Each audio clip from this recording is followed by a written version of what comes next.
સમસ્ત મહાજન દ્વારા વિરમગામ પાંજરાપોળ ઓગળવીડ ખાતે સ્વાવલંબી આશ્રય સ્થાનનું ઉદ્ઘાટન.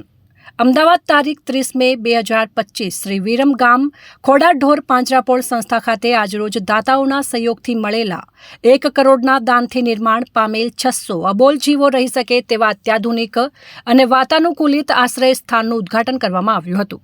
આ કાર્યક્રમમાં મુખ્ય મહેમાન તરીકે ગુરુજી અર્જુનભાઈ દેસાઈ, શ્રી સધીમા મંદિર રંગપુર ધામ તાલુકો માણસા અને રાજ્ય સરકારના કેબિનેટ મંત્રી કુંવરજી બાવળિયા તથા અતિથિ વિશેષ તરીકે વિરમગામના લોકલાડીલા ધારાસભ્ય હાર્દિકભાઈ પટેલ તથા સમસ્ત મહાજનના managing trustee, animal welfare board of ઇન્ડિયાના સભ્ય ડોક્ટર ગિરીશ શાહ, પાંજરાપોળ સંસ્થાના સહાયક પૂર્વ સાંસદ સોમાભાઈ પટેલ, તાલુકા પંચાયત પ્રમુખ જનકભાઈ પટેલ, મિત્તલ ખેતાણી તેમજ શ્રી વિરમગામ ખોડા ઢોર પાંજરાપોળ સંસ્થાના ટ્રસ્ટીઓ તથા સાથી ટીમ ઉપસ્થિત રહ્યા હતા. અને આ પ્રસંગે અમદાવાદમાં પ્રથમવાર વિવિધ અત્યાધુનિક સુવિધાઓથી સજ્જ એનિમલ એમ્બ્યુલન્સને અમદાવાદના મેયર શ્રીમતી પ્રતિભાબેન જૈન અને એલિસ બ્રિજ વિસ્તારમાં ધારાસભ્ય અમિતભાઈ શાહ દ્વારા આવકારવામાં આવી હતી, જેનો હેલ્પલાઇન નંબર છે 9129290399.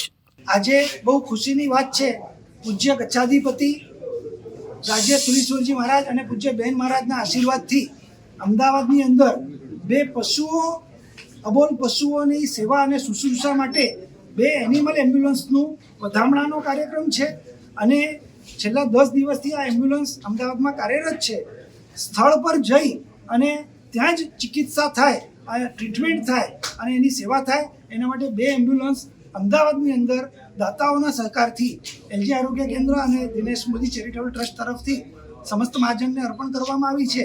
અને સમસ્ત મહાજન એની અંદર બીવીએસસી, ડૉક્ટર, ડ્રાઈવર અને એલઆઈ ઇન્સ્પેક્ટર 3 વ્યવસ્થા રાખી અને જ્યાં પણ અમને હેલ્પલાઇન ઉપર ફોન આવશે ત્યાં રૂબરૂ જઈ અને એની ટ્રીટમેન્ટ કરશે.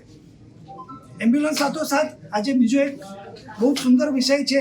વિરમગામ પાંજરાપોળની 600 એકર ગૌચર ભૂમિ, એ ગૌચર ભૂમિને આખી વિકસિત કરવામાં આવી. કમ્પાઉન્ડ વોલ, તળાવ, દેશી વૃક્ષોનું વૃક્ષારોપણ અને ઘાસચારાનો ઉગાવો અને ત્યાં 600 અબોલ જીવો રહી શકે એના માટે 1 કરોડ રૂપિયાના ખર્ચે આજે શેડ નિર્માણ થયો. એનું આજે સાંજે 4 વાગે લોકાર્પણ છે. અને એ કાર્યક્રમ પણ અહીંયા અમદાવાદના નજીકના આ વિસ્તારના અબોલ જીવો માટે કામ આવે તેના માટે આ કાર્યક્રમ કરવામાં. એમ્બ્યુલન્સની અંદર કેટલા ઓપરેશન થઈ શકે છે અને કયા પ્રકારના ઓપરેશન થઈ શકે? એમ્બ્યુલન્સની અંદર સામાન્ય રીતે અમારો મુંબઈનો અનુભવ છે. મુંબઈમાં અમારી પાસે 11 એમ્બ્યુલન્સ છે. એક એમ્બ્યુલન્સ રોજના 10 ઓપરેશન કરી શકે છે. ફોન કોલ પર એમ્બ્યુલન્સ સ્થળ પર પહોંચે છે. અને મોટા ભાગે આ એમ્બ્યુલન્સ નાના અબોલ જીવો એટલે કે કૂતરા, બિલાડા, પક્ષીઓ એના ઓપરેશન માટે આ નાની એમ્બ્યુલન્સ છે.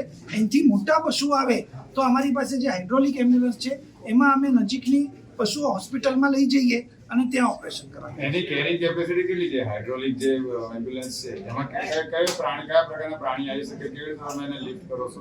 હાઇડ્રોલિક જ છે, આખી નીચે ઉતરે. મોટા પશુ એટલે કે મોટો બળદ હોય ને, મોટો ઘોડો હોય તો પણ આખો આવી શકે 500-600 કિલોના સુધીનો. એટલે આમ તો 1000 કિલો કેપેસિટી છે. એટલે હાઇડ્રોલિક લિફ્ટ જેવું કે આખી લિફ્ટ જ છે. લિફ્ટથી જ નીચે ઉતરે હાઇડ્રોલિક અને એમાં ગાદી હોય ડનલોપની, એના ઉપર જીવ આવી જાય ને આખો હાઇડ્રોલિકથી ઉપર.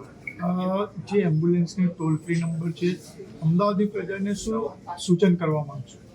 અમારું એટલું જ નિવેદન છે કે આ ટોલ ફ્રી નંબર જે છે અમદાવાદનો, એ ટોલ ફ્રી નંબર ઉપર આપ બધા આપના પાસે એ નંબર રાખો. અને તમને ક્યાંય પણ કોઈ ઘાયલ, બીમાર પશુ કે પક્ષી દેખાય તો આ નંબર ઉપર ફોન કરો.